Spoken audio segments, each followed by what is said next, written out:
Panalangin sa araw at gabi. Mga nagmamayari ng masasamang pasanin sa aking buhay, lumitaw, dalhin ang iyong mga pasan sa pangalan ng Panginoong Hesus.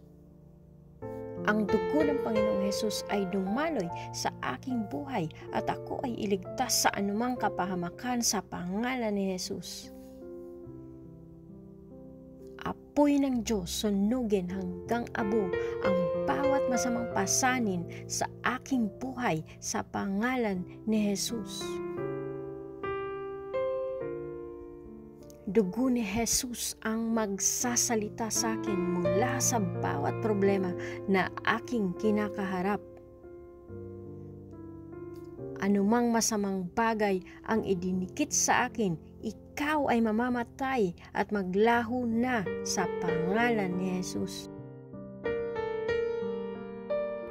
Anumang kapangyarihan na nagpapaliban sa aking paglaya, saan ka man naroroon, maglaho ka sa pangalan ni Hesus.